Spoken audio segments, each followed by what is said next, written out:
Hello. Hello. Welcome back to another episode of Metal Gear University. Wow. I know. We're back. We're TK and M. I am. What? You're T. I am. And I'm K. You are. And we are your host, your fellow students. We're not teachers. Maybe orientation leaders. We know a little bit and we're guiding you. Prefix? Prefix? What is this, Harry Potter? No, they have that in like private schools. Prefix? Yeah. So it's not something she made up? No. Oh, okay, I thought she made that up. I was like, no. Oh, okay, they're like teachers' pets. Oh, okay, so they're prefix. That's cool. I like that. I like that better. If you've played Rockstar's hit game Bully, prefix are like these people that you run away from in the game. Oh, they're like hall monitors, it sounds like. Yeah. I've never played Bully. It's amazing. Okay. I know this is a Metal Gear podcast, but sidetrack real quick. Bully is incredible. It's on Steam. We can get it on Steam. Oh. It's really good. Didn't Rockstar make that? Yes. Yeah, Rockstar, they're good. They are. When they want to be. Rockstar is an incredibly talented studio when they just feel like it. I think it's a great spot to be in, that you could just kind of do whatever the hell you want. You're like, yeah, we'll make a bomb-ass game when we want to. Oh, you want to cry? We'll do Red Dead 2. You want to chill? You know what? Chill with GTA that you had for the past 10 years. You know, we're Rockstar. Don't matter. But cool, I'll check Bully out. I've been meaning to get back into gaming. It's been a long 2 weeks. We've had, sadly, some family stuff to go through. We've both been dealing with that and just trying to stay afloat. Mm-hmm. But how are you? I'm doing all right for the most part. It's close to the holiday season. Yes. So. Oh my God, I know. I always say I'm gonna buy like holiday presents early, and I never fucking do that. Yeah, never either. But you're doing good. I know you're excited to record today. I am. Yeah. I really am. I'm doing great. Thank you for asking. I was gonna get into that. You give me a second. Okay, sorry. Go ahead. How are you today? I'm doing okay. Great. Doing okay. It was my first day back to work today, and it was a lot. It was a lot of I had sudden meetings. They're like, "Oh, a meeting started 5 minutes ago. Can you go in?" And I was like, "Why not?" Yeah. But I was looking forward to this. Mm-hmm. And I'm looking forward to getting back into streaming. But honestly, like this episode, we've been excited. I've been excited for this. Me too. This is our first 201 level episode. And this is a episode that is designed for quote unquote advanced level course type material things. Yeah, so on that note, this will be very spoiler heavy, if not just complete spoilers for people who haven't played the entirety of the series. Yeah. We're hoping this episode can be a little nice surprise for listeners who are very well versed in the series. And if you're someone who's new to the series and you just kind of want to listen to a podcast, and go ahead. But if you're trying to remain spoiler free and really go along with our one-on-one episodes, this might be an episode that you need to come back to. And I'm sorry about that. Yeah. It's not that we don't like you. We love you. We love you guys. And I'm assuming like 99% of our listeners are pretty well versed in Metal Gear. But for those who aren't, play the games. They're really good. Yeah. They're really good. Please, if you don't want to get spoiled, you can hold this episode to when we eventually finish the series. But if not, then you can continue along with this 201 episode. And the topic for today's 201 episode is on retcons. Ooh. And this was something that was voted on in a poll we had. Spotify has polls. Did you know that? I do.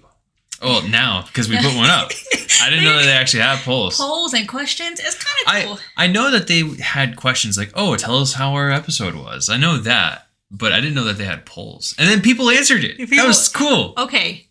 Everybody listening, if you haven't already, please, I hate doing this little spiel, but review it, rate it, like and subscribe. It just helps me out just so I know who's around and how people are feeling. If you have the time, It's that little dopamine rush, you know what I mean? I see, honestly, whenever I see a new interaction, I almost just stand up straight out of my seat. Did you know that was one of the primary things in Death Stranding?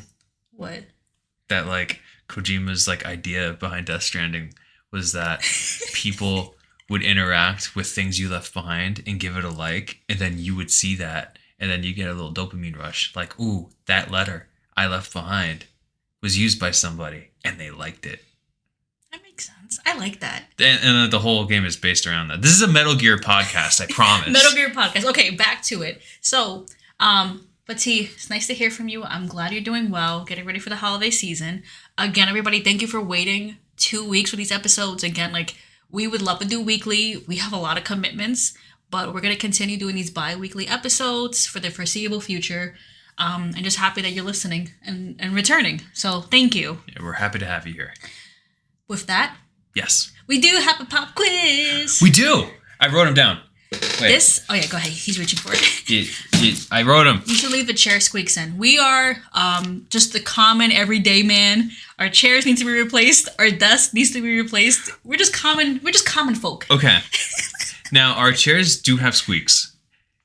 Now we went without a can of WD-40 for like 2 years. There is now a can of WD-40 in the house. It's here somewhere. Will that work on the squeaks? Yeah. Oh, I thought it was just like the chairs on its last legs. Oh no, it's just meant for like creaky shit. Oh, then what the hell are we doing? I don't know. Okay. Pop quiz. Pop quiz time. So this pop quiz is going to be a little different, considering we imagine all the listeners today are going to be fans, like longtime fans of the series. We have questions from the entirety of the series, and if you heard that slurp, Tom made hot chocolate, so with marshmallow fluff. It's a great combo. So these are questions from the entirety of the series. So again, this is the last chance for people who are not privy to the entire series and do not want to get spoiled. Spoilers begin now. And with that, Tom, you may begin the pop quiz. Also, welcome to Metal Gear University. That's what the class bell rings. Okay. So I have assembled a 1, 2, 3, 4, 5, 6 questions. Mm-hmm. Are you ready to answer them? No. Great. This first question comes from Metal Gear Solid 5. Oh, damn, you're going. Okay, we're going in. We're going right into this. Okay. What Native American tribe did Code Talker belong to? Dramatic pause for listeners. That's a good question. Code Talker belonged to the Dene tribe. Dine. Mm-hmm. That's how they prefer to be called. Mm-hmm. I think in America we know them as the Cherokee. No. No? The Navajo. Oh, I'm so sorry. Forgive me. That's okay. They want to be called the Dene. So you got that right. Okay. But you also got it wrong. So I guess you got both. We'll give you both. I should have just stopped talking. You should have just stopped talking. You would have had it. The Dene tribe. Also known as? The Navajo. Correct. Thank you. Yeah, you're welcome. This next question comes from Metal Gear Solid Peace Walker. Oh, wow. We jumping around. Okay. You know, I got to keep you on your toes, you know? On my toes. I'm like 5'3" on my toes. Anyway. Was the boss AI in the reptile or the mammal pod? Oh, this game is so sad. Okay, dramatic pause. The boss AI was in the mammal pod. That is correct. Thank you. You are doing excellent thus far. That moment was very traumatic for me, so it's seared into my head. I want to let you know that I'm traumatized from that scene. It's all right. I mean, it's pretty traumatic. Let's break it up here. This next question comes from Metal Gear Solid 4. Oh, definitely not a traumatic game. No. What are the names of Sonny's chickens? I love Sonny. All right, dramatic pause. The name of Sonny's chickens are Liquid, Solid, and Solidus. That is correct. Thank you. Did we ever get lore reason why they're named that? I don't think so. No, I think it's just like a cute little Easter egg thing. Does she say that, or they have like a? In one of the openings, Sonny cracks 2 eggs, and she was like, "Oh, only 2 today? Solidus must be taking the day off." Aww. And then, you know how you can like control the camera in like those briefing sessions, you could like maneuver the camera and then you can go to the chicken coop and then they have like their names tagged. So cute. So cute. It is pretty cute. Reclaiming those names For something cute. for something cute. This next question. What question number is this? 4? Okay, just want to make sure. This next question comes from Metal Gear Solid 2. Okay.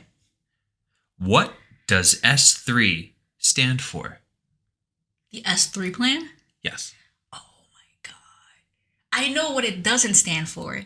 It does not stand for Solid Snake Simulation. Oh my god. It doesn't stand for that.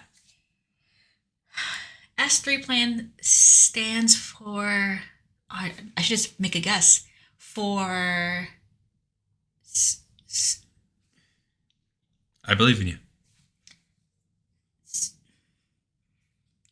Societal shift for sanity? You're close. You're close. It's okay. What was it? I failed. It stands for Selection for Societal Sanity. Damn it. And that was the Patriots plan, right? Yes. To like control what media, well, to control the media, right? Yeah, it's think of it like a filter for the internet. One more time. Selection for societal sanity? Yes, I believe that's what it is. If not, Future Tom will come in. And then he'll berate me for not knowing. Wow, good questions. Thank you. This next question comes from Metal Gear Solid. What kid's toy did Kojima use to plan the map layout? Ooh, okay. Thankfully, we watched this recently because I had no idea about this. But, and apparently his team gifted him a set, right? Mm-hmm. Kojima used Legos to map out the Metal Gear Solid layout. Mm-hmm. Right? Correct. That's so funny. Didn't he use Legos and something else? I thought it was Legos and...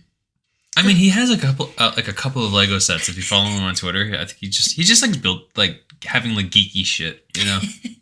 Fair, that's cute. Yeah, we saw. You showed me in an interview, and it was like from like early 2000s, right? And he was just he's just making the map with Legos. Cute. Good questions. I like this little. Right. It's kind of like lore based, but also kind of development based. I like these. This last question comes from Metal Gear Solid 3. Okay, good game. Good game. It's quite simple. Name Ava's voice actor. Oh, you jerk! You jerk! The trick question.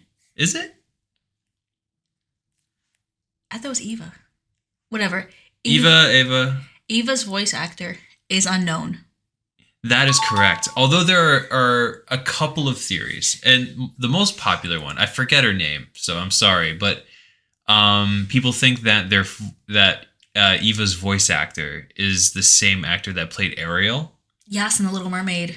And once you hear it, I'm like, I could see that. I could definitely see that. I went through a little bit of a Reddit rabbit hole, and people were looking at other characters that that voice actor has played. And there was like one minor character she did in a cartoon. I'll show it to you later. And people were like, "This is it. Like I found it." People were like, "I can see it. I could." But I think we'll actually get an answer when Delta comes out. No. We have to, right? Like we have to. How long can we live like this? We must. Of all the problems in the world, this is one that needs to be rectified now. Why do you want to hide? You did a good job. I mean, take credit.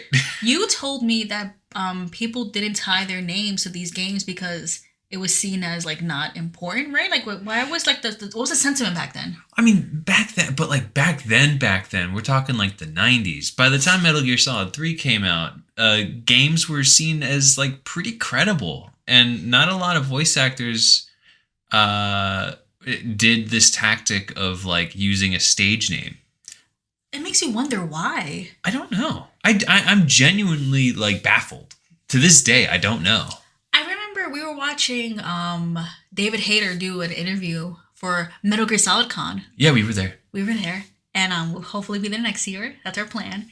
But he was doing an interview for Metal Gear Solid Con, and he was saying how he knows who the voice actress is. Oh, the cast all have to know. That he knows, and that we will be told who it is soon. That's what he said. Yeah, it has to be revealed in Delta. It's the only thing that makes sense, you know? I think too, when it comes out, she'll probably say why. They'll probably say why they didn't want to. Yeah. But they did a good job. That voice is iconic. Like, it's just such a nice, sultry, like, smooth. They did a great job. So, but well, good question. Kudos. Those are some good questions. Thank you. I like that. I feel like as we get on with all the other one-on-one episodes, we can start doing that. Mm-hmm. Especially because I think after Metal Gear Solid, the development of the future games get a little bit. They're also interesting. So I feel like people would want to know that as well, especially 2. Oh, man.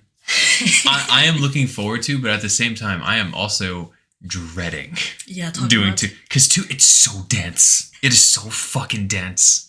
Yeah, thankfully we have 2 weeks to figure it out. Mm-hmm. And I think we will definitely do a good job. Yeah, but if I remember right, we had a game plan. We just have to, like, put it on paper now. Yeah, it's like what you said the other day. It's not going to be the same way we've done the previous episodes, because if we did, it'd be a 9-part series, which some people said they would like, but I don't know if we have the strength. We'll see. Well, look, we're going to get to that bridge, and if it happens, it happens. We're going to do our best to make a cohesive and well thought out and good introspective of that game. But everybody, hope you did well in the pop quiz. Let us know how you did. With that, on to the episode. So, on this 201 level episode, we're talking about retcons in the series. Mm-hmm. And you're probably thinking, what? Retcons in this perfect story? Impossible. Believe it. It's full of them. Yeah, I feel like I was told that Kojima kind of wrote this story as he went along. Oh, he clearly did. And I think, too, what's important to talk about is that he really wanted the story to end at Metal Gear Solid 2, right? Yeah, the original plan. Well, okay, if we're going, like, back, he probably wanted to end it at Metal Gear. Then Snake's Revenge was released, and Kojima was like, okay, I gotta make another one. And then after Metal Gear 2 was a hit, he was like, it's 3D is coming out. Let me do Metal Gear 2 again. Yeah, in 3D. In 3D. Metal Gear Solid. And then he had this bright idea. And I think, I mean, we're getting into 201 level shit, but like him thinking like, oh, just repeating the same game again. What if I made a game about repeating the same game again? It's very meta. It's a super meta game. You'll see the next episode. Just like, if you don't know the specifics, we're going to try to go into all of them. But you're exactly right. And I mean, in layman's terms for me, like, I think the retcons was a way to like make his story a little bit more tight. And it gave him a little bit to play with, as we'll see as we go through these retcons. Because we actually made a list of... a lot. We chose our favorite ones. And if we go through them a little too quick, we do have backup ones that we'll get to. But we have fun ones. Mm-hmm. We got some good ones and some nonsense that I feel like is a good all-rounder, you know? So there's 2 things we want to talk about before we go into the retcons. So first, the definition of a retcon. So from the Merriam-Webster dictionary, retcon, noun, means the act, practice, or result of changing an existing fictional narrative by introducing new information in a later work that recontextualizes previously established events, characters, etc. Wow, that is a well thought out definition for a word. I always thought retcon was short for something, but it's not. It's a noun. That's it. Anyway, that's a definition for those who don't know. And we also wrote what would you say? We wrote we're basically be judging these retcons on a set of 4 criteria. Yeah, and those criteria are as follows. What was the purpose? Do we like it? Does it make the story better? And lastly, as a little bonus one, can we headcanon it to make sense? And I think this will be helpful to guide us in conversation because we tend to rant a lot if those of you can't tell. Yeah, we have a timer on our phone right They're now. not supposed to know that. Even though we mentioned it in every previous episode. Yeah, no, this timer is well known. It might as well be the unofficial third member of the podcast. Right? The T in TKM stands for timer. TKM. Anyway, but yes, so the timer's needed though. Just to keep us on track. So you're not editing a 3-hour podcast yet. Thank God. But yes, definition of a retcon, how we're judging it. Very excited. Are we ready? Oh, yeah. All right, so we have a list. Should we just go in order? Should we just like kind of Do you just want to pick like a random one? No, I'm just thinking, you know what? Let's go in order. Just keep it simple, and then we change based how we feel. Sure. You want to start? All right. Well, the first one on our list is from Metal Gear Solid.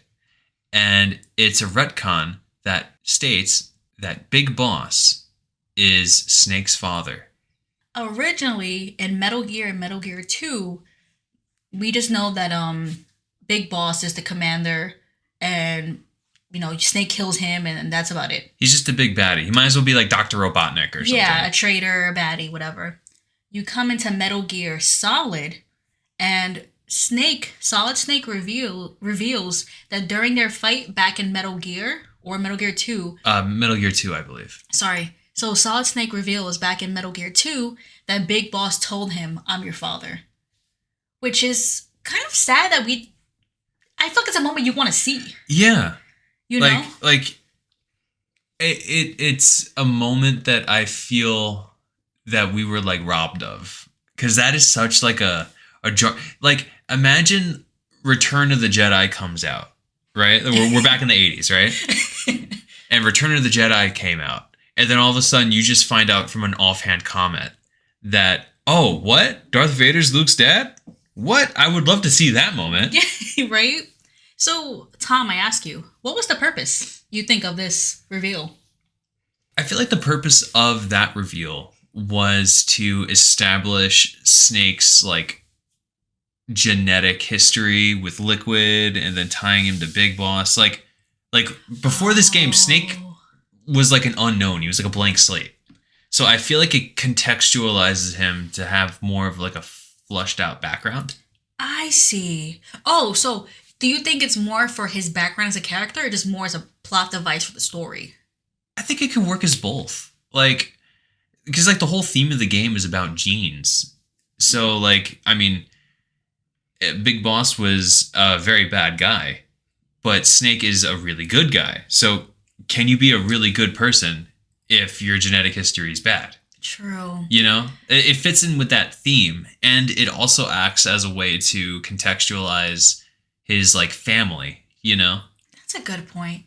You see, I feel like for me, I feel like it also serves as to like, why are we always playing as Solid Snake? We did for Metal Gear 2, and now Metal Gear Solid. It's like, why are they always bringing this guy in? Mm-hmm. So I feel like it also kind of explains like that kind of sentiment. Like, okay, like yeah, why? He's special. Yeah, like know? Why he's so good. Yeah, why do they keep bringing, like, yeah, he's a good soldier, but like, he's not the only soldier. True. Do you like this retcon? Oh, yeah. The only thing I regret is that we don't see it. That's why I would say it's like, as far as like if I like it, I like it when it comes to the future stories. I just don't like how we were given it. Mm-hmm. I agree. And especially too, like I feel like it would have fit in Metal Gear 2. Like with how complex that story was, I feel like it would have fit in. If you threw that line in or had another little set of dialogue, I don't think the game would have been any more. Yeah. Like and changed from it. I feel like some of the Metal Gear fans would crucify me for this. But oh no. It's not that controversial. But if they re-released Metal Gear 2 and added a few lines of dialogue, I think that would be kind of cool. Mm-hmm. Personally, I think that would be cool. Yeah, I mean, I feel like, again, I agree with you. I think having that line, especially for people who've played Metal Gear and Metal Gear 2, people, they're like, what the hell is this? Mm-hmm. Maybe I feel like the inclusion of it in Metal Gear Solid is for people who are playing the series for the first time. Oh, for sure. Because also, most people didn't play Metal Gear 2. It was a Japan exclusive game. So, I mean, most people's first experience with Metal Gear Solid was Metal Gear Solid. You see, and that's why I would love to talk to someone who was around since Metal Gear, like who played it in like actual chronological order. Not chronological, sorry, release order. Yeah, we'd have to speak with someone from Japan, most likely. Yeah, someone from Japan, or just like some game head from like. Yeah, like yo, I got this fucking MSX from. Because remember, you know how my dad was growing up. My dad would get these imported Japanese game. We had to get That's true. an adapter for our PlayStation. I was playing a Dragon Ball Z GT game back in the early 2000s. It's like, what the fuck is this, Dad? I mean, your dad was about it though. No, I love it. I'm just like, what?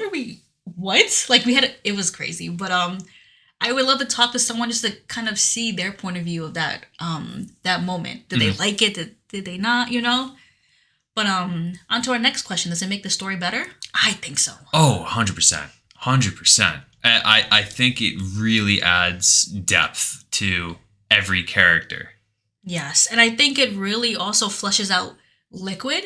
Because this is our first time that we're seeing Liquid. And I feel like Liquid is such a thorough character for a character we don't play as. Yeah. We learn the ins and outs of this man. And I feel like understanding not only, the fact that Solid and him are twins, but the anger that he holds for Big Boss. Like, I feel like you understand why he hates his father. You know what I mean? Mm-hmm. So I really do think it was, it's a necessary and important plot device. Yeah, I like it. I like it as well. Now, our last bonus question. Can we headcanon this to make sense? Like, can we headcanon, Big Boss told Snake that he was his father, but we don't see it. Can we headcanon away? Well, okay, I think if you think of the game, when we play the game, the point of view is from Snake. Uh-huh. So maybe he was so traumatized by it, we didn't see it from his point of view. He just he just blanked it out. Because it's not like we're playing as like this what is it? I forgot the phrase. Like this, like all-knowing narrator. Mm-hmm. We're not like playing the game from that point of view. It's from Solid Snake's point of view. Mm. So we could say like Snake, yeah, like you said, just blacked out. He was just like like he just, because I mean, think about it. I think maybe that was the tipping point because he already killed Big Boss before, so he saw Big Boss already traumatized. Then you add that, he was like, my brain is done. Like, it's short circuiting. And then the Metal Gear 2 Big Boss fight is so scary because he's chasing you and you're trying to like go behind him and shoot. So I think maybe we can say Snake was so severely traumatized in that moment, he just blacked it out. And then afterwards, when he was in Alaska, his therapy dogs had time. He was able to bring it back. And that's why he drank. I see. So that's my... You know what? I like that. I will adopt that headcanon as well. That's why he drank so much. So sad. Oh, man, that's good. So sad.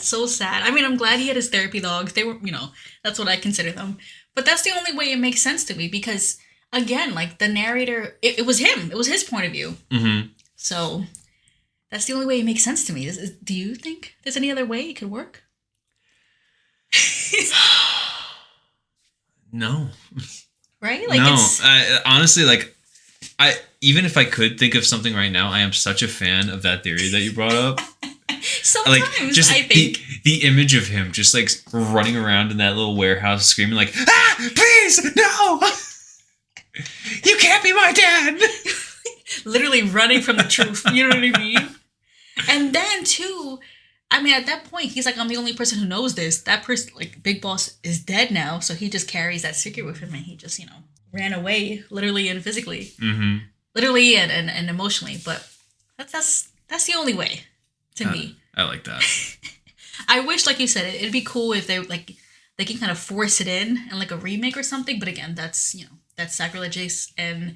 Kojima's not part of it anymore, so it wouldn't be done in the way that people would want it. Yeah, the only way I could see them including bits of dialogue like that would be like, here's a bonus version of the game where we added dialogue at that ending fight. Because it would only really have to be like a couple of lines. Mm-hmm. You can keep the game as is and just like keep that little like couple of lines of dialogue and just slip it in the end. You know what I mean? Oh, I just realized now why it would be Metal Gear 2. Mm-hmm. I get it now. Okay, we're going into that. Oh, I hate this. Okay. Anyway, but yeah, that's the first one. I like these little questions we have. I think it kind of ties everything together. Right? Good job. Thank you. I wrote this myself, if you guys don't know. All right, the next retcon. This one's a doozy. But let's try to do our best. You know what? I'm trying to do my best. Okay. This retcon is from Metal Gear Solid 3. It states the retcon is Naked Snake's origin. In Metal Gear Solid 2, Liquid says Big Boss was in his late 50s when they made his copies. With Big Boss being 29 in 1964 for Metal Gear Solid 3, that makes that statement in Metal Gear Solid 2 impossible. Yes. That's a lot. That's a mouthful for me. It is a lot. I feel like of the retcons that are on our list, this is the most meatiest one. Mm-hmm. Because I happen to have something on our desktop right here, if you would indulge me. And we can post it on Twitter with the release of our episode. That would be cool. You know? Yes. Or even on Instagram, I'll make it the second slide so people can see it. I really like this. Okay. So I have in front of us a scan of a strategy guide for the first Metal Gear Solid. And this had like in-depth character lore for every character in the series. So wait, this was released after Metal Gear Solid? Yes. Okay. This was like a strategy guide, more or less. And they had Big Boss in there. I mean, Big Boss wasn't in the game, but he was like an important part, so they had him in. And his background states as follows: born as a third generation Japanese American on Hawaii, Big Boss lost his entire American side of family during a Japanese Imperial Navy's attack during World War II. I only read it because it's it's a little blurry on one end. I was able to pick it up. Sorry, Tom. No, you're cool. While his Japanese side of his family was placed in concentration camps, he joined a Japanese American infantry unit in his teens. He gained his first combat experience fighting against Nazis in France. So already he's fighting in World War II, and we know that's impossible now. Because and we did a whole YouTube thing on this, right? Yes. And I remember it's funny because we did a whole deconstructing Big Boss episode on YouTube. That's the title under TKNM on YouTube if you want to see it. Check it out. It's a really good video. We worked really hard on it. But I remember we had people in the comments telling us this exact information. Like, oh, there's history on Big Boss. Like, this is it. Like, what you're saying is not true. But if you go into what happens in Metal Gear Solid 3, the timelines don't match up. It doesn't match up at all. Like, here's the thing. There was a certain person that linked us this background. And they would be right if it was 1999. Mm-hmm. With all due respect. Yeah. But since Metal Gear Solid 2, 3, and onward, Big Boss's origin is completely different now. And we also know that based on the Les Enfants Terribles project, which also changes some of his demographic information. Because here, he's a third generation Japanese American. Yeah. And it's suggested that in 4...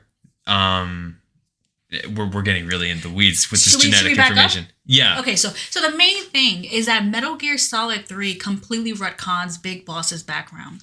The information provided in this specific strategy guide, which people use, is no longer relevant. Big Boss was 29 in 1964. If he would have been... Okay, you know what? You're going to hear clicks. I'm going to pull up the calculator just because we have that information. And then we also have that he was fighting in World War II, right? Yes. So he was 19. Okay. You're getting it live. I'm down. So if he was 29 in 1964, which was during Metal Gear Solid, that means he was born in 1935. Uh-huh. World War II ended in 1945. Yes. That means he would have been 10. Now. He was not fighting in World War II when he was 10. Now, also, it's not impossible. It's not impossible. But one, this strategy guide says he fought them in his teens. And two, he was not fighting them when he was 10. Like, no. He was not. He was not. So they completely changed his backstory. Um, Tom, Yes. what was the purpose? What was the purpose? You see, I still struggle with this. I really don't understand what was the point in changing. Not only like I mean, we're not really talking about his demographic Mhm. information, but his age or like why change it? Honestly, okay. When Liquid says Big Boss was in his late 50s when he made his copies in Metal Gear Solid 2, it could still line up with what this strategy guide has. The real fuck up happens in Metal Gear Solid 3 when they shift stuff around to have Snake be 29 in 1964. Mm-hmm. And the reason they did that, in my opinion, was because Kojima just wanted to have a fun game set in the 60s.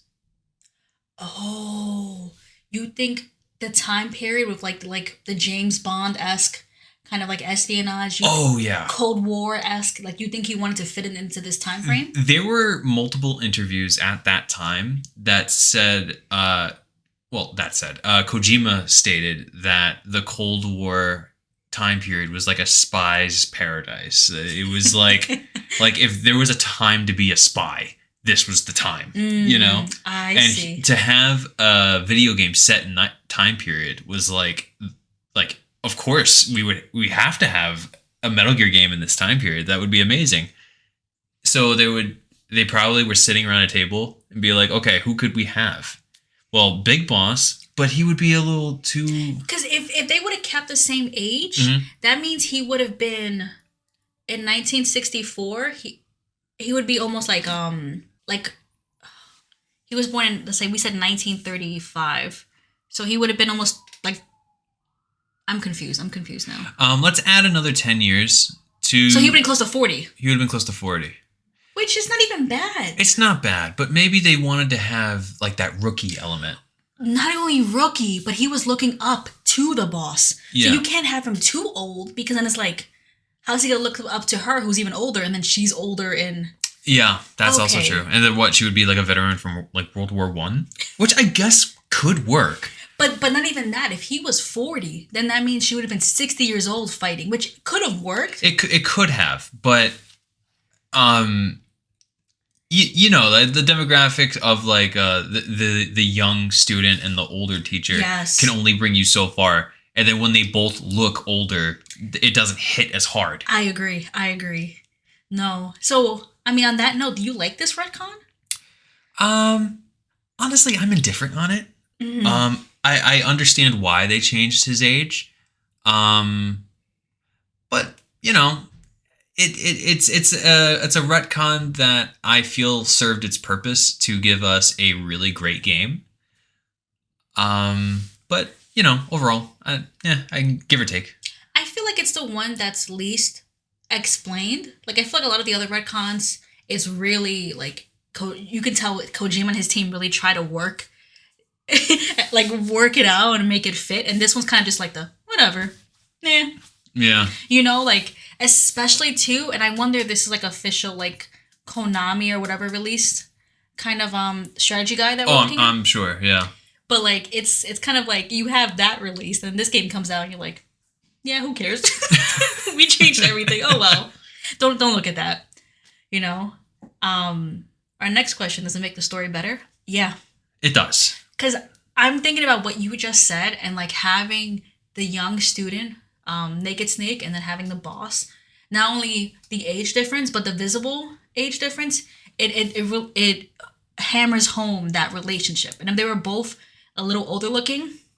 Yeah. I mean, of course, they still would have had that same relationship, but I feel like visually it wouldn't have hit as hard as it did. Yeah. You know?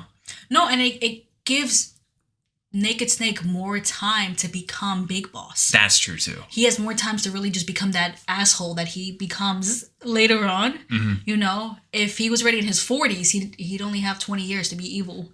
That's true. As opposed to having, decades. Decades. So I think it does make the story better, but yeah, I'm on the fence about liking it. As far as just like I don't like it in the sense of it could have been done better. Mm-hmm. You know? Now, can we headcanon this to make sense? Now, we didn't really touch on the genetic history here. But you know what? Big Boss being like half Japanese. That's a whole different retcon. Yeah, it's a whole different retcon. That's a whole different retcon. We're talking strictly about his like age. You know? Although that is also a retcon. It was retcon that Big Boss is a full-blown American white guy. Hoorah! Yo, just we're playing as a white guy? I know, I'm sorry. I'm sorry. I love Solid Snake, and then I think about he's white, and I'm like, no! But, I can't help it. Like, we're not based on our genes. Oh my god. Okay, wait. So can we headcanon it to make sense? His age. I mean, the only way it works is if he lies about his age. Or that he was like a literal like little kid fighting Nazis. He's just a little kid out there. He was just you know what? I mean, look at Liquid in 5. Like, but you could tell he's a child. So I know. To have a 10-year-old on a fucking airplane going down, like he would literally be because I'm thinking of fucking episode 1 with Anakin going up in the fucking thing. Like, now this is pod racing, and he's just like shooting down Nazis and shit. Because think about this: if we're saying that the original thing is true, I mean, no, if we're saying this retcon is true, and he would have been born in 1935, World War II ended in 45, which means he would have been fighting before 45, which means he would have been fighting when he was like 8 or 9. God damn. That is a badass kid. I mean, if anyone could do it, it's Big Boss. That's true. He would find a fucking way to do it. He was born with the eye patch and the beard. You know? So, I mean, I say there's no way for me to headcanon it to make sense. But if anyone could do it, it's that asshole. That's true.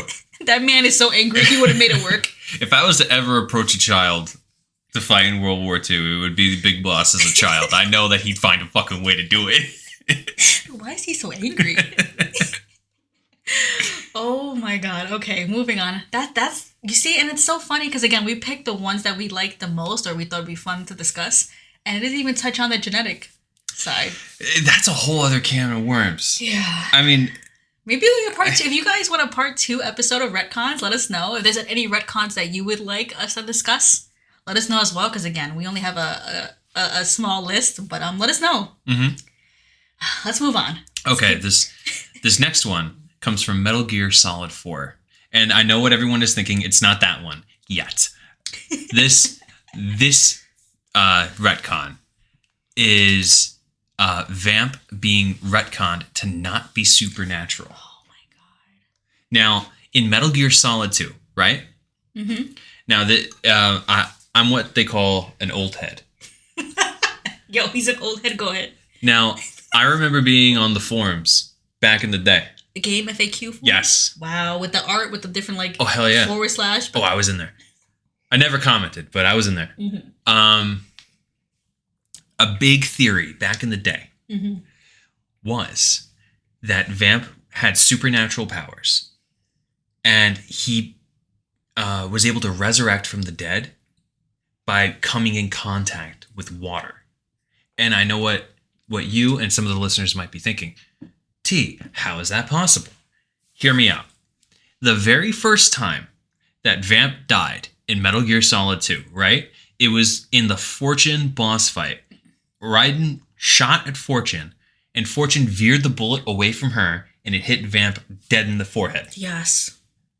Vamp died on the floor. He's just gone, right? She runs over, she cradles him, and she starts crying, right? A tear falls from her face, lands on Vamp, and he wakes up. Okay. And you might think, oh, that's just like a cinematic thing, you know. Then riddle me this. The second time, you fight Vamp in a water tank room. Yeah, like it's a square-ish room, and he's able to like dive into the middle part of the room. There's like little sections full of water. Yeah. And you fight Vamp in there, and when you defeat him, he dives in the water. It looks like he's dead. Oh, when you kill him, he falls in the water. Yes. Okay. And it looks like he's dead, but you don't like necessarily see him die until you hit the part of the game where you escort Emma over the oil fence. And look who's here. And look who's there. Vamp. Again. So you shoot Vamp dead in the forehead again with a sniper rifle. Mm-hmm. Falls straight into the ocean. And at the end of the fucking game, if you got like a good eye, at the end of the game, you could see Vamp in the background looking at Raiden. And then he appears in 4, doesn't he? He does appear in 4. So then what the So but here's the thing. In 4, it's explained that he could do that because of nanomachines. Yeah, okay, so that's the retcon. That's the retcon. And I can't imagine back when Metal Gear Solid 2 came out, that makes a lot of sense. It makes so much sense. I actually, okay, we can go into, I'm going to jump around. Do we like it better? I'm going to jump around the questions. Okay. I don't like this explanation better. I don't like the nanomachine. I like the supernatural element. I like the supernatural element as well. It's not that I hate nanomachines. I feel like that they serve their purpose in the game Nanomachines, son. Yeah. They serve their purpose when it's used in a better way. Mm-hmm. But Vamp being rapidly healed by nanomachines is kind of lame. Yeah. Especially after like a theory that the fan base built up over years. No, I think it also just like the way it all kind of connects so simply. Like, when I play the game, I overlooked that. But then like when you explain the whole water theory, I was like, it makes sense. It's kind of just like it's so in your face. Mm-hmm. And like the cinematics of all the water parts, you're like, oh. Yeah. It works. Yeah. So people were theorizing that like if you like this is back when Metal Gear Solid 3 was released and there was no prospect of like 4 yet. Mm-hmm. People were thinking of like hypothetical sequels and like, in order to defeat Vamp, you have to defeat him in like the desert or something. Like he has like you have to like fight him in a way that you have to separate him from water completely. That is, you see? So, okay. Do you like, you said you don't like this retcon, I don't like the retcon at all. What was the purpose of, I think it's self-explanatory, but what was the purpose of like making it a nanomachine? I mean, it was a whole theme in 4, and I have my own theories with Metal Gear Solid 4, but I feel that 4 really leaned heavy with nanomachines, and I personally feel that it was years and years of the fan base pressuring Kojima to answer their questions. And Kojima decided to answer people's questions, but he didn't care about the answer. Because 4 was kind of like, just here you guys go. He said, that's why I feel like the cutscenes were so long. It's like, here's an explanation for everything. Oh yeah, they explained things that didn't need to be explained, and I do like 4. I love 4, yeah. But I feel like you could look at it at many different levels. Mm-hmm. I think too, and not to like, I'm trying not to jump around, but the nanomachines being an explanation, I think kind of changes also what happened in 3, because then you could say that the Cobra unit, their whole shit was nanomachines as well. Like you know what I mean? Like I feel like in the way that it's leaning, and I just feel like it's kind of like a cop out. Yeah. You know what I mean? They kind of touched on the Cobra unit in 5, but I mean that's a whole other can of worms. But I'm just saying, like like I feel like that same kind of thing of just like you explain it away with something so simple as like nanomachines, and it's like, but Vamp was a little bit different. Like Vamp he was a little bit, you could tell something was up with him. Yeah. You know what I mean? He wasn't just like some other soldier with nanomachines. He was a little extra. Yeah, he was a little extra. He was definitely a little extra. So, do you think the retcon in Metal Gear 4 about Vamp having nanomachines makes the story better? No. No? I'm not a fan of that retcon. I don't like it. You still hold it, so your headcanon is the water theory? I want it to be true, but I know it's not. It's just that, like, I know what could have been. Yeah. No, there's nothing like back in the day, and I feel like it's so sad, but, like, nothing will be like being on forums back in the day and, like, having no clear answers and everyone just guessing. Oh, that was the best part. Okay. No, some of the best times I've had being a Metal Gear fan wasn't even playing the game. It was everybody online going like, what the fuck is going on? It was the best. No answers, right? It was the best. No, like especially like when Metal Gear Solid 4 was released. I feel like I was like a little older when this game came out. So I was like more in it. And I remember every time a trailer dropped, I would fucking go on the forums and it would just be flooded with going like, okay, the hair on the back of this guy's balaclava looks a little blonde. Is that Raiden? I think it's Raiden. And it turned out it was fucking Johnny. But you see, you were better than me because I was someone who just watched AMVs and read fan fiction. I mean, I watched AMVs too. I didn't have the patience for fan fiction. No, you say so. We were on two. You know what though? The fan fictions usually had it was like an AU, which is like an alternate universe. So they had like they would sometimes fix a certain plot point that people didn't like, and so like I usually like to go to fan fiction so I can play out that fantasy, that headcanon for me. So it's probably a fan fiction of Vamp actually being. You know. I would like that.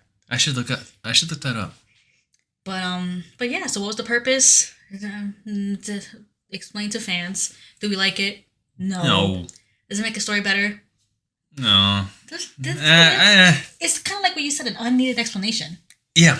It explained something that didn't really need to be explained. I feel like if it was never explained, people would have questions, but it's not like it's like vital to the story. Yeah, but like here's the thing. If it was never explained, it would make people dig, and then they would come to the water theory. All signs point to the water theory. Then they will see the light, and then they'll see that I was right all along. You see a post from you from 20 years ago. All signs point to that one forum post, "The Game of FAQs" by Tom. It was me all along. I was right. You all don't know. And I mean, can we headcanon it to make sense? Okay. I mean, because I'm trying to think. He was very mythical in 2 and like. He even carries himself a little different in 4. In 4, it's like he has a death wish. In 2, he was just a little flamboyant vampire man. Yeah.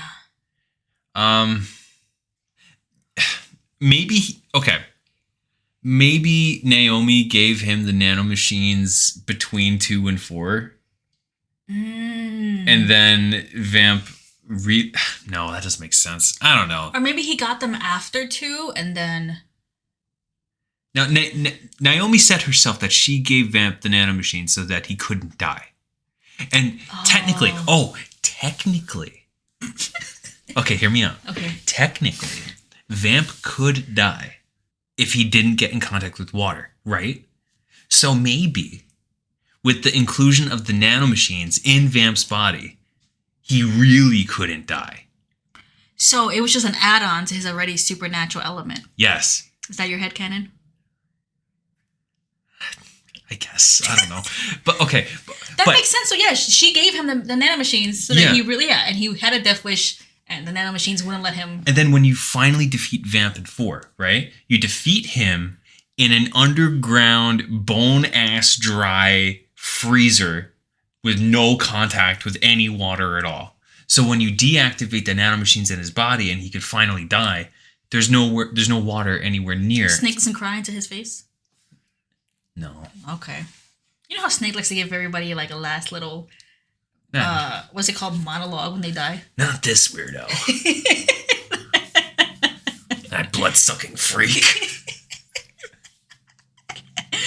Damn. You know what though? I like that little. That's my headcanon now. That it was the vampire supernatural element with the inclusion of nanomachines. That's how I'm looking at Vamp, my beautiful bisexual man. God, that is a big ass headcanon. But okay, okay. You know, okay. Moving forward. Now we're talking about the retcon that everyone thinks about when they think about Metal Gear Solid 4. Oh, this fucking one. You want to read it?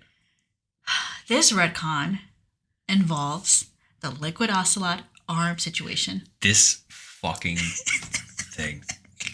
It's so layered. This piece of shit.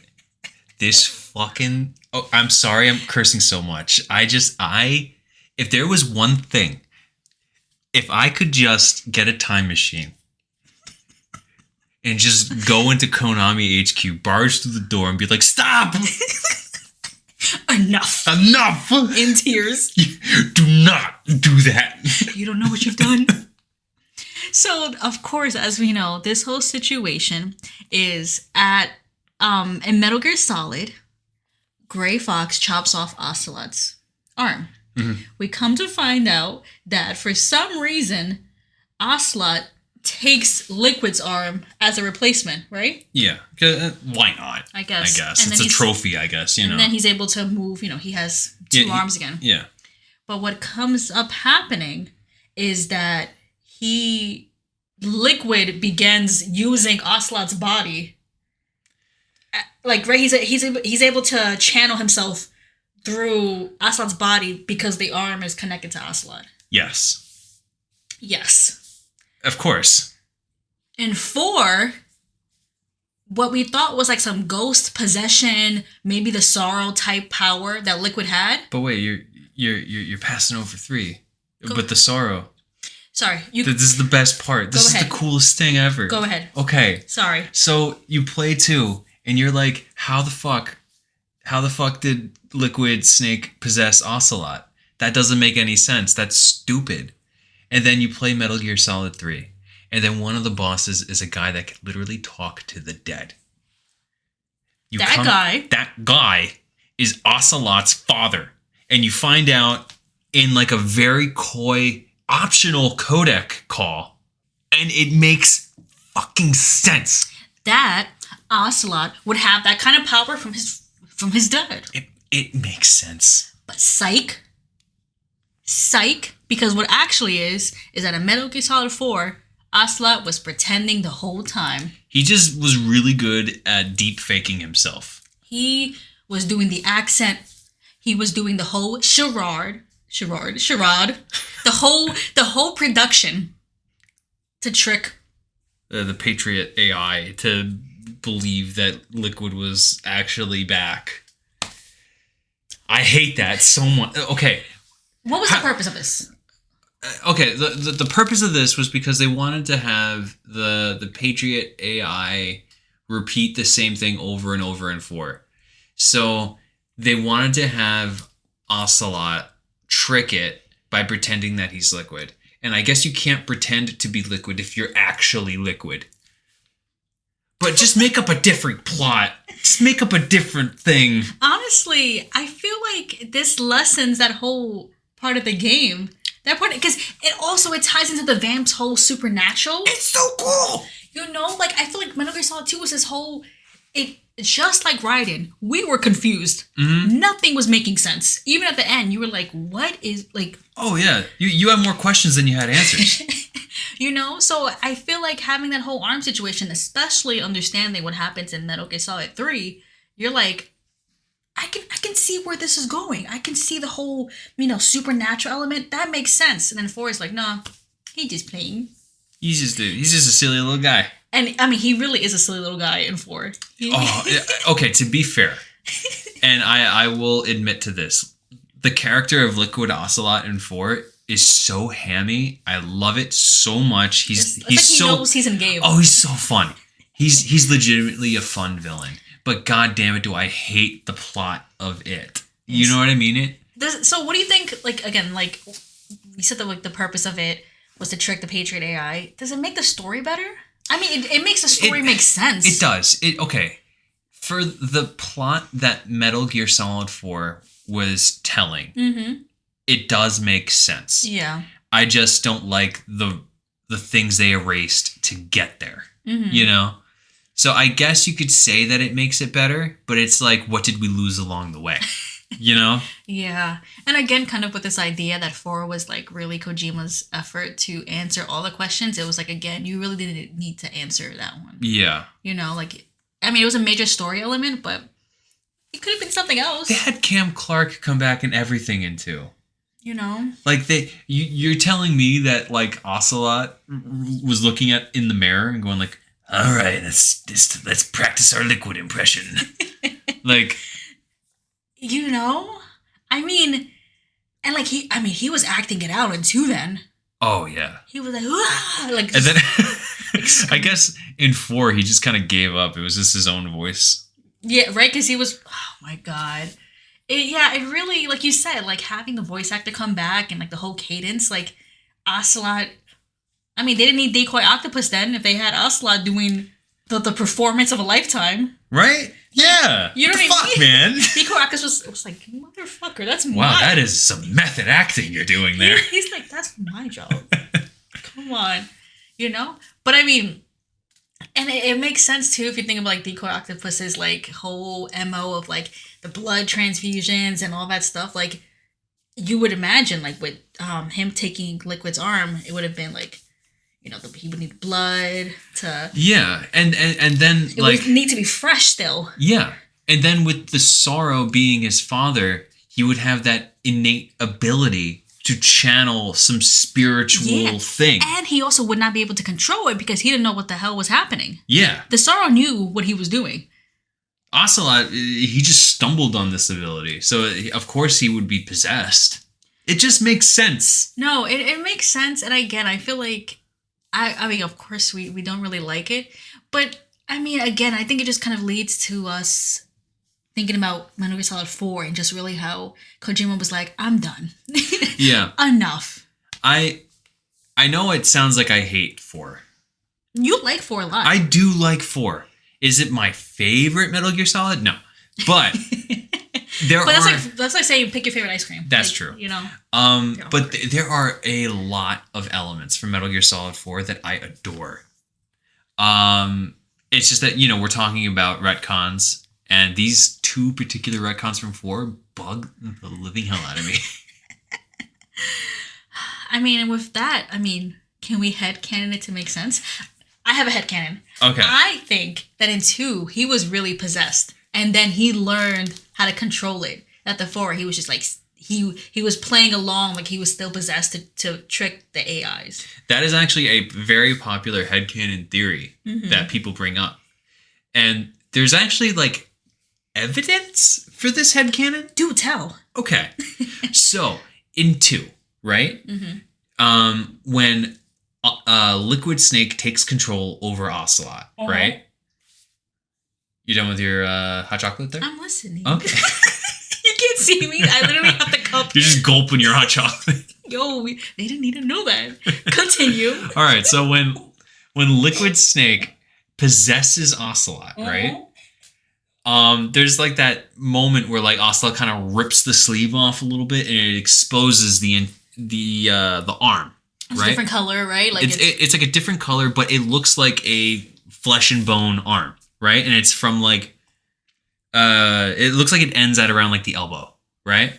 Now, in 4, when you finally fight Ocelot on top of the Arsenal gear, Liquid takes off his coat and it reveals this arm. Now, this arm looks human up until about like the wrist. Okay. And then the rest of the way, it looks like cybernetic. It's a robot arm. So you think he essentially chops off the arm, like he tricks everybody to think, right? Yeah, so like the popular theory is that what happened in 2 with him being possessed by Liquid, that really happened. And that is also proven by Cam Clark actually voicing in that game. And then Ocelot was like, oh, I don't want that to happen, but maybe I could use this to my advantage. So he chops off the arm and replaces it with a cybernetic. And keeps up that facade. And since he no longer has Liquid attached to him, Cam Clark is no longer voicing him. I get it. So he's playing around like, I get it. And he more or less brainwashes himself, like as they say in the game, he brainwashes himself to believe that this is actually a thing. But you think he knows the whole time? He's just... You see, that could be debated. I don't know. I like that headcanon though. And it like you said, with the physical evidence, it works. It does. And it's a headcanon that I would like to believe in because it softens the blow for this stupid arm thing. Yeah, and it takes away from such a funny little element because 2 is like, again, 2 is just such a wild game that I feel like having that removed from us is like, it lessens, I don't know, the experience. It lessens the impact a little bit. But yeah, Metal Gear Solid 4, I'm excited to talk about that game because it does a lot more moving parts in that game. Yeah, there's like the game and then like the meta story behind the game. You know, it's. I mean, 2 is kind of the same way, but 4 for like a different reason. Yeah, no, and I think 2 is a lot of stuff about like we did another YouTube video on like generational trauma, and I feel like Sunny's such a like important character to me. Oh yeah, I love Sunny as a character, so I feel like just seeing what Sunny's up to, I think is such a cool little she's just such a cool little character. Yeah, no, Sunny is like a great window on how like Snake and Otacon are like the people who have beat their like generational trauma. Like yeah, they are the past, yeah. They're the generation that ended it. In more ways than one. Yeah. More ways than oh my god. So cute. But with that, we are moving on to our last retcon because we are actually this is doing pretty good. We're over an hour in our recording, but it might be shorter when you edit it. But we'll do one more. That's okay? Of course.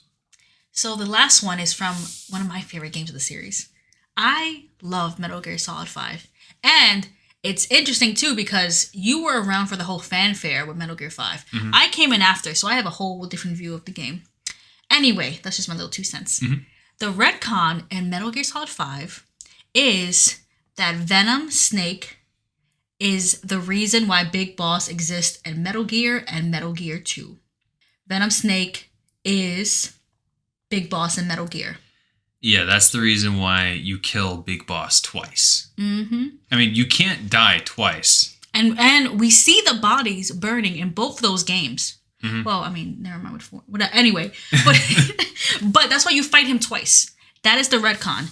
That Venom Snake was brainwashed. He was a medic, right? Mm-hmm. He was brainwashed, and they made him into Venom Snake. Into Big Boss, essentially. Mm-hmm.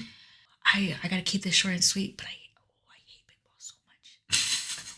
No one hates Big Boss more than I do. You're Big Boss's greatest hater? If he has one hater, it's me. If he has many, I'm the first. I am number one Big Boss hater. Anyway, what was the purpose of this retcon? I feel like it's a simple reason. You can't die twice. How do I fix this? How do I fix one of the oldest questions of the series? Yeah. It's such a simple answer, and then it's like, wow, that is such a fucking cool thing. No, this leads into the next question. Do we like it? I love it. I love it. No, it's honestly, it's so smart. Yeah. Like, it's like right in your face. It's so smart. It's such a cool idea. And Venom Snake as a character, like this game, this retcon gave us a character that is so interesting. He's so cool. And then not only that, it fleshes out Big Boss so much more. You know, we have people who, I don't care, I'll stand by this. People try to redeem Big Boss. They're like, oh, like Eren Yeager. They're like, oh, I stand with Big Boss. Like, whatever. Like, they you know, they like him, whatever. Mm-hmm. Nah, this game is like, no. Big Boss is an evil man.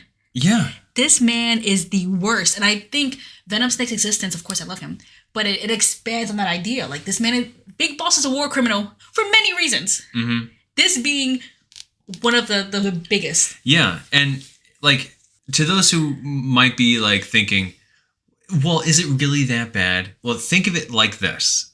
In Metal Gear Solid 3, the boss sacrificed herself for the greater good. And in Metal Gear Solid 5, Big Boss had the opportunity to do that. And he turned to the guy that was nearest to him and threw him into the fire and said, that's your fucking problem. He said, I'm going to be over here building another base. Go ahead, please. In my name. like it solidifies that he is nowhere near as good as the boss. Mm-hmm. I mean, I feel like the purpose of this was twofold to explain that, the Metal Gear 2 situation. But I think it was like, to show how much further Big Boss like strayed from the bosses. Yeah. Memory and what's it called? Legacy? Her legacy, we love it. And I think the third question, does it make it better? I think it makes the story so much better. I think of all the retcons that Kojima has done in the series, this is the coolest one. I genuinely am such a fan of this retcon. Yeah, no, it's definitely my favorite as well. I think, for him to, I mean, I guess essentially Venom Snake appears in 2 games, right? But technically, yeah. I mean, he's technically the boss in Metal Gear. But yeah, because I love that. And the ending shot where he's going out to like meet Solid Snake. And then you hear him in the shots in the background. That's him fighting Metal Gear and shit. Come on. That's so cool, man. I feel like it really makes it I don't know, for like the last game in this series, like it really fleshes out, I think. Just this whole story of this big boss saga. You know what I mean? Like this man has touched and ruined so many lives. And I think too, Venom Snake as a character, like Venom Snake does atrocities, but there's like such a humanity in that person too. Like you really get glimpses of the medic even through the brainwashing. Oh yeah, no, Metal Gear Solid 5 is a game where if you look at Venom in cutscenes and how he acts in front of other people or how he talks in certain cassette tapes, like you could see glimpses of the guy that could have been there. And even in the pause bonus missions that you can do, in the last tape that you can get, there's a sentence in here, and I'm sorry I don't have it in front of me, but it's pause basically telling you that I'm your subconscious talking to you. I'm what you think I should say. So in a way, I'm what's left of you. I'm what's left of you. Yeah. And that's so interesting. That's so fucking cool. No, it's honestly, and then too, like the whole like his, like I think too, even the way he navigates relationships on the base and like his relationship with Quiet and the kids and like that whole mentality of like wanting to help and like, to me, I don't see him acting as this charitable and like wanting to help kind of persona. Big Boss would do that as a facade. I really feel like Venom Snake is like, I'm gonna help these kids. I want to help Quiet. You know what I mean? Yeah. Big Boss does not give a shit about anybody. No, a thing that is crossing my mind now, in Metal Gear Solid 5, that mission where you have to go and clear out the quarantine area. Big Boss would have just bombed it. Exactly. But okay, this is a great example of how these two are so different from each other. Venom took it on himself to go in there and do the job himself to save everyone. Yeah. Big Boss, I guarantee you, Big Boss would have just went just bomb the fucker and we're done. We're starting you over here. Yeah. Like any survivors, I'm sorry, lost cause, we're bombing that platform and it's done. Venom was like, there might be people in there. They have a fighting chance. We got to get them out. Yeah. No. This is my favorite retcon, and I think it's the one that makes the most sense. Like, honestly, I feel like we're so quick to go into a tangent right now. Like, I see it in our faces. Mm-hmm. This is such a good story. 5, again, it's so interesting too, because I came into the series later on. So I think 5 was already a couple years out. And I understand that there's some, people have some comments on 5. But I love 5. I love 5 as well. I think 5 is such a cool game. It's different. I feel like people rag on it outside of the quote unquote unfinished stuff. Mm-hmm. That it's also told in kind of an obtuse way.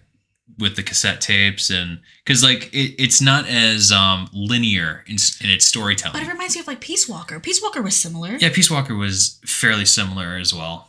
I don't know. But anyway, the purpose to explain away the Metal Gear 2 Big Boss fight. Do we like it? Love it. I love it. Does it make the story better? Yes. I also say yes. And can we headcanon it to make sense? I don't even think we even need to. No, it's honestly a headcanon that doesn't even need to be there. It works. It's a retcon that is just written in, and then it's just there. Yeah. It could just work, and then that's it. Yeah. No, fantastic. Tom, wow, we have, there's more on our other list. Some including Kaz, some including Dr. Clark, and we have a couple other ones. But if you would like a part 2 to this, where we discuss other retcons, or you have some that you want us to talk about, let us know. Maybe I'll leave a little questionnaire in the Spotify thing. Or you can DM us on Twitter or send us an email. But this was a fun episode. Oh my God. This was cool. Thank you so much, Tom. Thank you. I had a lot of fun doing this. I feel like, it's 201 is where it's at. 201 is pretty good. 201's sick, man. We love doing in-depth stories because I think it's important. People need to know. Mm-hmm. And we have like cool little tidbits you want to say, but 201 was this was off the cuff. We had our the only notes we had were the bullets of the retcons. We're going in. Yeah. Going in. But with that, everybody, thank you so much for listening, for returning, for all the lovely messages and comments, and for those who reviewed and rated. Thank you so much. Yeah. Do you have anything that you want to say, Tom, at the end of this episode? For those who are listening this far in, I appreciate you very much. You all are so cool. I'm genuinely touched by everybody that just tells us how good we're doing, because honestly, like, we started this podcast expecting almost nothing, and the fact that we have received so many positive reviews and so much support, it's genuinely touching. We'll take any feedback, even if it's not positive, but like, let it be constructive. Let us grow from it. Yeah, if you're gonna tell us that we suck, tell us how to not suck. Yeah, or be like, you suck because of this, not just because you guys suck. Yeah. But thank you all for listening. We'll be back in 2 weeks. I think we're gonna jump right into Metal Gear Solid 2. But we gotta get ready for that. In the meantime, we'll be streaming on Twitch. We'll be working on a YouTube video, which is focusing on Liquid Snake. Mm-hmm. And otherwise, we'll see you in 2 weeks. Everybody, thank you so much. Thanks, guys. Bye. Bye, all.